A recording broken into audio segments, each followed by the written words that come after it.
इस बार वैसा कोई फैक्टर नहीं है। तो कुछ भी यात्रा कर लें, उससे उनको कोई लाभ होने वाला नहीं है। वो धीरे धीरे सिमट रहे हैं, सिमट जाएंगे। और विधानसभा का चुनाव आने दीजिए। 2010 में जो उनके खाते में चीजें आई थी, उससे ज्यादा इस बार अगले विधानसभा चुनाव में नहीं आने वाला। बिल्कुल नहीं। उम्र तो एक स्वाभाविक प्रक्रिया है, किसी की भी उम्र बढ़ती है, वो एक अलग विषय है। लेकिन उम्र से नीतीश कुमार जी के ऊपर कोई काम करने में कोई असर हो गया हो, रोज देख रहे हैं हम लोग ना। 24 घंटा अभी भी काम कर रहे हैं नीतीश कुमार। क्या कुछ यात्रा का नाम होगा, कितने दिन का यात्रा होगा? देखिए, बिहार यात्रा हमने नाम दिया है, जिसकी शुरुआत हम आज ही से कर रहे हैं।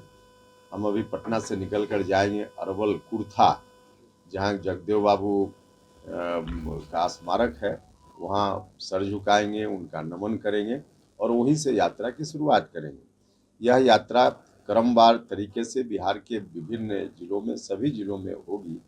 तो लेकिन चरणवार यात्रा होगी। अभी फर्स्ट फेज में हमने जो कार्यक्रम बनाया है, उसके हिसाब से अरवल, औरंगाबाद, रोहतास और भोजपुर 4 जिला का है। फिर दशहरा के बाद करेंगे, बीच में तो और भी पर्व त्यौहार है। तो मुझको लगता है कि 2 से ढाई महीना में पूरे बिहार की यात्रा पूरी होगी। सर, क्योंकि इस बार जब लोकसभा चुनाव हुआ तो दक्षिण बिहार में देखने को मिला, जिधर आपकी यात्रा है उधर ही एनडीए को ज्यादा नुकसान हुआ, तो आपको लगता है कि उधर ही मजबूत ज्यादा करने की जरूरत है? हाँ, देखिए, इसलिए आप देख रहे होंगे कि हम हमेशा, पहले भी हमने यात्रा की है और जब जब यात्रा की है, अधिकांश बार हमने चंपारण के इलाका से यात्रा की शुरुआत की है। इस बार हम जानबूझकर कुर्था से, अरवल से यात्रा की शुरुआत कर रहे हैं। यही इलाका है मगध का इलाका और फिर उसके बाद शाहाबाद का इलाका, जहां एनडीए के लिए अनुकूल परिणाम, अपेक्षा के हिसाब से परिणाम लोकसभा चुनाव में नहीं आया था। तो क्या कुछ कमी रह गई, नहीं रह गई, उसके आधार पे हम वहाँ लोगों से विमर्श करेंगे, साथियों से, पार्टी के साथियों से, एनडीए के साथियों से और आम जनता से भी। और स्वाभाविक रूप से जो भी कुछ कमी रही होगी, उन कमियों को आगे दूर करते हुए और बिहार के अन्य हिस्सों से जो फीडबैक आएगा, उसको लेकर के समेट करके एनडीए की रणनीति इलाका वाइज अलग अलग विधानसभा चुनाव के लिए हम बनाएंगे, ताकि हर जगह मजबूती से एनडीए की जीत दर्ज हो सके। आप भी यात्रा कर रहे हैं, तेजस्वी यादव भी यात्रा कर रहे हैं, वो भी अपने संगठन को मजबूत कर रहे हैं, अगले साल चुनाव होना है। देखिए, अब स्वाभाविक रूप से विपक्ष के लोग हैं तो कुछ तो करते हुए उनको दिखना चाहिए, इसलिए कर रहे हैं। लेकिन उनको भी मालूम है 2020 में कुछ अलग तरीके के फैक्टर थे, जिसके चलते उस समय उनको उतनी सीटें आ गई। इस बार वैसा कोई फैक्टर नहीं है। तो कुछ भी यात्रा कर लें, उससे उनको कोई लाभ होने वाला नहीं है। वो धीरे धीरे सिमट रहे हैं, सिमट जाएंगे। और विधानसभा का चुनाव आने दीजिए।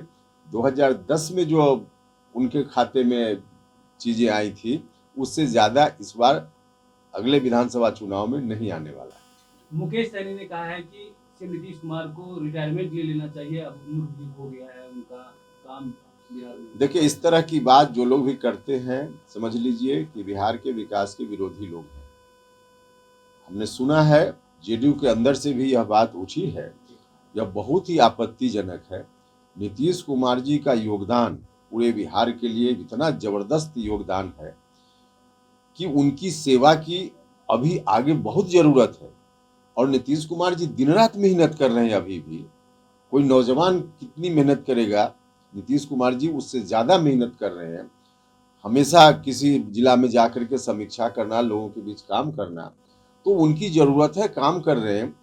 अगली बार विधानसभा चुनाव के माध्यम से एक बार उनके ऊपर फिर से दायित्व आए तो बिहार कहाँ से कहाँ पहुँच जाएगा। तो अब इसके बावजूद कोई व्यक्ति उम्र का हवाला देकर के नीतीश कुमार जी पर तंज कसे, तो यह बहुत ही आपत्तिजनक है, बहुत ही गलत है। इस तरह की बात चाहे जेडीयू के अंदर से उठे या बाहर से उठे, कहीं से इसको मुनासिब नहीं कहा जा सकता। उपेंद्र कुशवाहा ये बात नहीं मानते हैं, मतलब विपक्ष के लोग हो या आपके लोग हो, कहते हैं कि नीतीश कुमार थक गए हैं, हार गए हैं, आप नहीं मानते? बिल्कुल नहीं।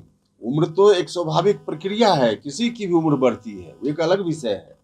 लेकिन उम्र से नीतीश कुमार जी के ऊपर कोई काम करने में कोई असर हो गया हो, रोज देख रहे हैं हम लोग ना। 24 घंटा अभी भी काम कर रहे हैं नीतीश कुमार, लोगों के बीच जा रहे हैं, जिला में जा रहे हैं, सरकारी काम कर रहे हैं, पार्टी का काम कर रहे हैं। और तब उनके बारे में इस तरह की बात। नीतीश कुमार जी का एक लंबा अनुभव है काम करने का। अभी सरकार दिल्ली में, पटना में एक तरह की सरकार है, इसके चलते भी आगे मौका नीतीश कुमार जी को मिले तो बिहार का विकास और तेज गति से होगा। तो अभी जरूरत है नीतीश कुमार जी को फिर से मौका मिले इस बात की, न कि कोई व्यक्ति उम्र का हवाला दे करके उनको रिटायर होने की बात करे, तंज कसे, यह बहुत ही ऑब्जेक्शनेबल है। ठीक है।